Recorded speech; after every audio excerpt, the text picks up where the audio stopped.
हम पढ़ेंगे बायोलॉजी का फर्स्ट चैप्टर क्लास 11। और उसका क्या नाम है चैप्टर का? जीव जगत। जीव जगत। बायोलॉजी का मतलब क्या होता है? बायोलॉजी का मतलब होता है जीवन का अध्ययन। अब बायोलॉजी में दो ब्रांचेस आते हैं। बायोलॉजी में बायोलॉजी बायोलॉजी में दो ब्रांचेस आते हैं। एक होता है जूलॉजी, एक होता है बॉटनी। अब जूलॉजी बायोलॉजी का एक फादर कौन है? फादर अरस्तु। जूलॉजी के फादर अरस्तु। इसके अंदर किसकी पढ़ाई की जाती है? तो इसके अंदर जीव की या जंतु की अध्ययन की जाती है। और इसमें क्या होता है? इसके फादर हैं थियो थियोफ्रस्टस। इसके फादर हैं थियोफ्रस्टस। इसके अंदर हम लोग पेड़ पौधों का अध्ययन करते हैं। पौधों का अध्ययन करते हैं। अब इसमें क्या होता है कि इसमें सजीव और निर्जीव, और पहला हेडिंग इसमें क्या है कि सजीव। सजीव क्या होते हैं? अब सजीव का क्या होते हैं इसको हम बता रहे हैं।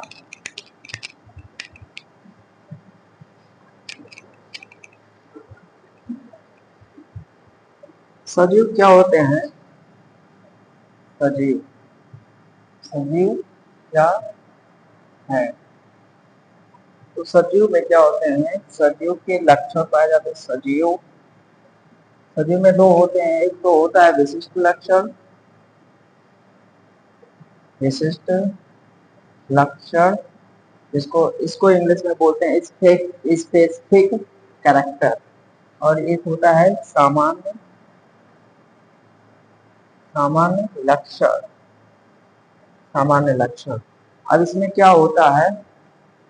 ये सिर्फ और सिर्फ किस में पाया जाएगा? ये सजीव में पाया जाएगा, सिर्फ सजीव में। और इसमें क्या होता है? ये सजीव और निर्जीव दोनों में हो सकते हैं। सजीव में भी और और निर्जीव में भी हो सकते हैं। निर्जीव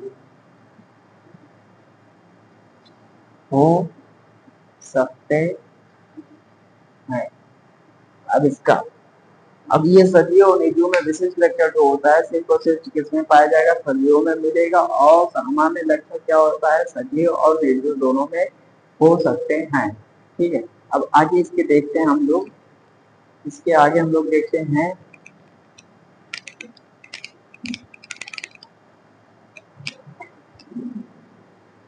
इसके आगे हम लोग देखते हैं जैसे कि सजीवों में जो विशिष्ट लक्षण है वो होता है सेल का पाया जाना।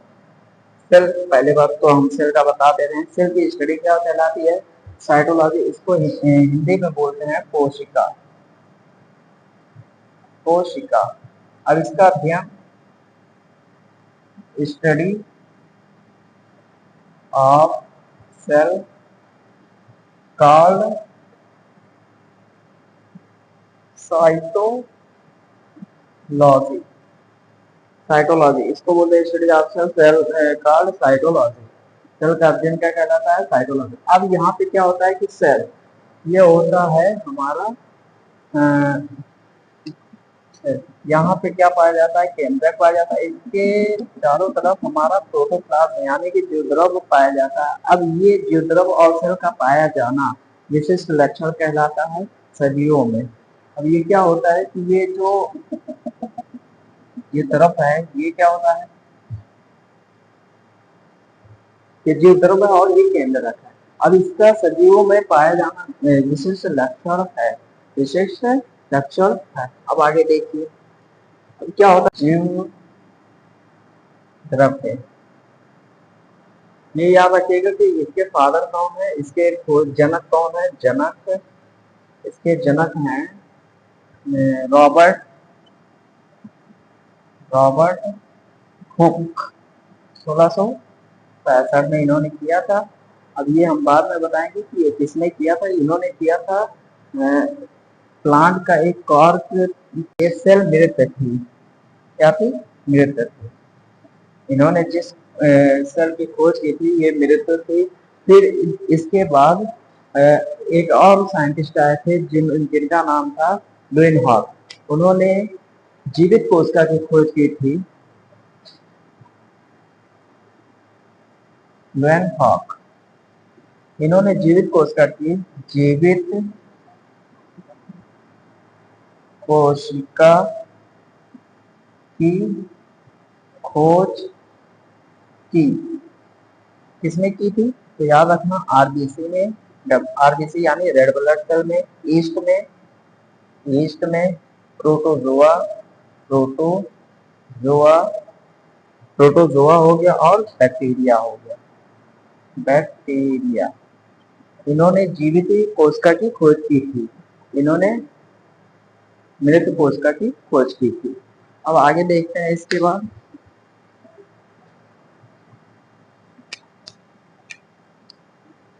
अब जीव द्रव को किसने खोजा था? याद रखना कि इसको पुरकिंजे ने खोजा था। पुरकिंजी ने खोजा था। और इन्होंने एक और वैज्ञानिक आए थे जिसका नाम था गुजार्डिन।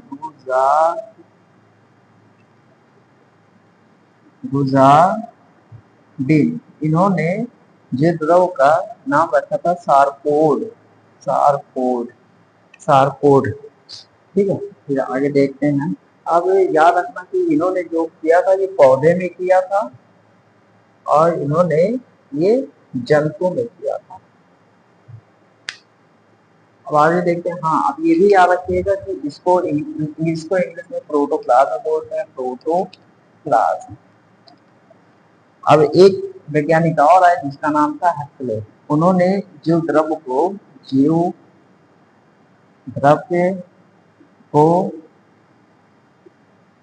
जीवन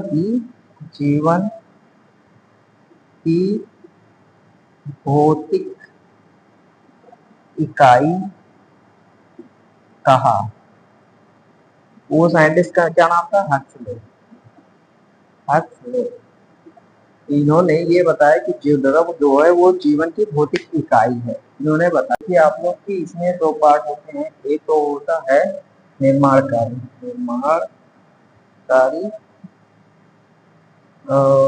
इसको बोलते हैं उच्च यानी एनाबोलिज्म।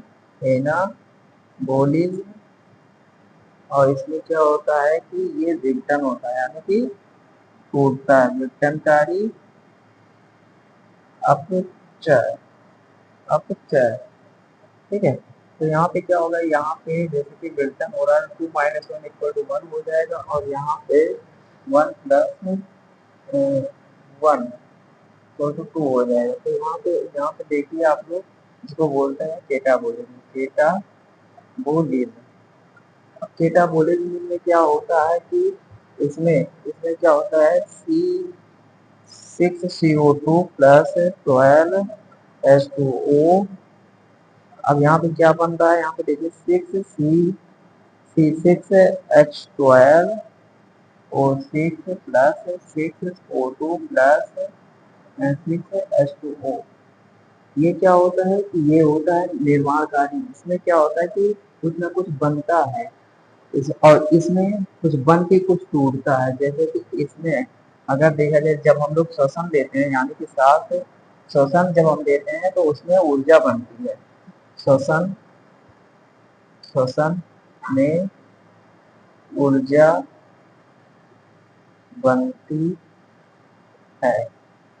इसमें श्वसन में अब ये याद रखना कि ये क्या होता है? ये सन की उपस्थिति में होता है और वरक यानी कि वरक की उपस्थिति। अब इसमें देखते हैं हम लोग। इसमें क्या होता है कि यहाँ पे देखिए आप लोग 6C6H12O6 एरो 6O2 की उपस्थिति में हो रहा है। 6CO2 + 6H2O और फिर यहाँ पे क्या होगा? ऊर्जा रिलीज होगी। यहाँ पे ऊर्जा मिलेगी। ठीक है। दो आते हैं, एक वो होता है अपचय, एक होता है उपचय। एनाबोलिज्म है, कैटाबोलिज्म। एनाबॉलिज्म में क्या होता है कि सिंथेसिस होता है, यानी कि कुछ ना कुछ बनता है, और कैटाबॉलिज्म के अंदर क्या होता है कि कुछ ना कुछ टूटता है। तो वहां पे एनाबॉलिज्म में क्या होगा कि ऊर्जा रिलीज नहीं होगी, और कैटाबॉलिज्म में ऊर्जा रिलीज होगी। अब आगे देखते हैं हम लोग ग्रोथ। अब ये याद रखना कि ये जो हमने उपापचय बताया है, ये जैव रासायनिक अभिक्रिया ये किसमें पाया जाएगा, ये सजीवों में पाया जाएगा, और ये विशिष्ट लक्षण। अब आगे देखते हैं हम लोग ग्रोथ, यानी कि वृद्धि। वृद्धि, ग्रोथ। अब ये क्या होता है कि वृद्धि विशिष्ट लक्षण नहीं है। विशिष्ट लक्षण क्यों नहीं है? क्योंकि अगर हम लोग देखा जाए तो सजीवों में तो पाया जाता है, वृद्धि होता है, लेकिन कुछ आयु तक, उसके बाद कुछ एज तक होता है वृद्धि, उसके बाद वृद्धि नहीं होता। लेकिन निर्जीवों में भी होता है, जैसे कि हम लोग देखते हैं रेगिस्तान में टीले जो होते हैं, जब हवाएं तेज चलती हैं या आंधी तूफान आता है तो क्या होता है कि वो टीले टीलों के ऊपर धूले जमती चली जाती हैं, फिर वो क्या होता है कि धीरे धीरे तो ऊंचा होता चला जाता है। तो ये क्या है? विशिष्ट लक्षण नहीं है। विशिष्ट लक्षण, विशिष्ट लक्षण नहीं है, विशिष्ट लक्षण नहीं है। अब इसके अंदर क्या होता है, जो कोशिका कोशिका की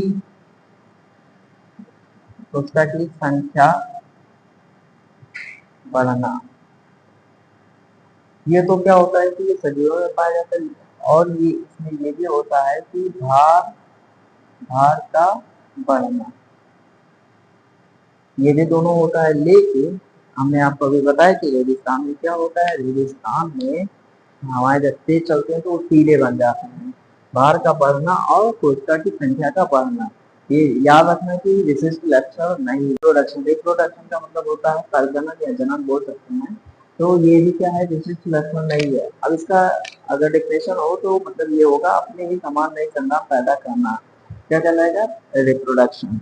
अब इसमें क्या होता है कि रिप्रोडक्शन विशेष लक्षण इसलिए नहीं है क्योंकि क्या होता है कि कभी कभी नर शुक्राणु की कमी हो जाती है, और कभी कभी मादा में कमी हो जाती है, यानी कि फीमेल्स और मेल्स में कभी कभी दोनों में कमियां हो जाती हैं, इसलिए वो नई संतान पैदा नहीं कर पाते हैं। जैसे कि एग्जाम्पल हम आपको बता रहे हैं, आप देखिए एग्जाम्पल, मेल डंकी और फीमेल हॉर्स। अब ये याद रखना कि इसका क्रोमोसोम क्या होता है, इसका क्रोमोसोम होता है 63, ठीक है। ये अब इसका क्या होता है 64। अब इससे देखिए क्या बनता है, 63 इससे क्या आएगा 31 आएगा, जो कि युग्मक है, युग्मक। और यहाँ से कितना आएगा, यहाँ से आएगा 32। तो जब ये दोनों क्या करेंगे, संलयन करेंगे, यानी कि दोनों जुड़ेंगे तो क्या बनेगा 63। 63 याद रखना कि खच्चर होता है, खच्चर बनता है। खच्चर को इंग्लिश में बोलते हैं म्यूल। अब ये तो जन्म करने योग्य है ही नहीं, ये क्या करेगा, ये जन्म नहीं कर पाएगा, जनन अयोग्य है, ये जन्म अयोग्य है। ये होता है, याद रखना कि रिप्रोडक्शन क्या होता है कि ये रिप्रोडक्शन में विशेष लक्षण नहीं है। क्यों नहीं होता, क्योंकि कभी कभी नर में शुक्राणु की कमी हो जाती है, कभी कभी दोनों में कमियां हो जाती है, नर और मादा फीमेल्स एंड मेल्स में दोनों में कमियां हो जाती है, इसलिए नया संतान पैदा नहीं होता, इसलिए ये विशिष्ट लक्षण नहीं है। हमने एग्जाम्पल भी बताया, मेल डंकी क्या होता है, इसका क्रोमोसोम होता है 63, और फिर फीमेल हॉर्स का होता है 64। जब इसका आधा यानी कि इसका अंडाणु लिया गया, अंडाणु, इसका अंडाणु लिया गया और इसका शुक्राणु लिया गया, शुक्राणु। तो इसमें शुक्राणु युग्मक और अंडाणु युग्मक जब लिया गया तो इसमें क्या हुआ कि 32 और 31 आया। जब ये दोनों कंजुगेट हुए यानी कि जुड़े तो 63 बना, तो ये खच्चर बना। इससे ये क्या ये जनन कर पाएगा, नहीं कर पाएगा, क्योंकि इसका आधा कुछ होता ही नहीं है। तो ये खच्चर जो होता है ये जनन अयोग्य होता है, ये जनन नहीं कर सकता।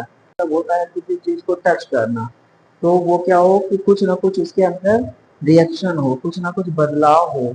जैसे कि ये याद रखना कि ये क्या है, ये विशिष्ट लक्षण है, विशिष्ट लक्षण है। अब ये याद रखना कि जो छोई मोई पौधा होता है, छोई मोई का, उसको हम जब टच करते हैं तो वो क्या होता है कि वो उसके अंदर कुछ ना कुछ बदलाव आ जाते हैं। तो फिर इस ये याद रखना, इसका साइंटिफिक नेम होता है माइमोसा, माइमोसा पुडिका, पुडिका। ठीक है। फिर अब देखिए, अनुकूल का क्या मतलब था, बाहरी संवेदना को ग्रहण करने के पश्चात शरीर में होने वाले परिवर्तन। जैसे कि हम लोग के कुछ ना कुछ बाहर से जब संवेदना को ग्रहण करते हैं तो हमारे अंदर कुछ ना कुछ परिवर्तन होते हैं, तो उसी को बोलते हैं अनुकूल। और संवेदनशील का क्या मतलब होता है कि हम हमारे शरीर में कोई, हमारे शरीर के अंदर कोई संवेदनाएं आए, फिर हम उसको क्या करें, उसका रिस्पॉन्स दें, तो उसको बोलते हैं संवेदनशील। अब याद रखना कि जो छोई मोई का पेड़ होता है उसको हम जब टच करते हैं तो क्या होता है कि उसकी पत्तियां जो होती है वो मुड़ जाती है। इसका बायोलॉजिकल नेम होता है माइमोसा पुडिका। अब ये याद रखना, ये विशिष्ट लक्षण है। और याद रखना ये भी कि फूलों को सूंघने से थकान कम होती है, फूलों को सूंघने से थकान कम होती है। संवेदना का ये मतलब क्या मतलब बताएं कि कोई भी सजीव या शरीर बाहरी संवेदना को ग्रहण करती है और फिर उसके बाद उसका रिस्पॉन्स करती है, यानी कि कुछ परिवर्तन करे या कुछ बदलाव करे, तो उसको क्या बोलते हैं, संवेदनशील। अब बहुत से लोग ये सोच रहे होंगे कि मतलब कोई बंदा अगर कोमा में है तो वो क्या विशिष्ट लक्षण है। हाँ, वो विशेष लक्षण है कि क्योंकि उसके अंदर जो बायोलॉजिकल रिएक्शन हो रही हैं, बायोलॉजिकल रिएक्शन यानी कि उपापचय मेटाबॉलिज्म जो हो रही है, उसके वजह से वो क्या है, विशिष्ट लक्षण है।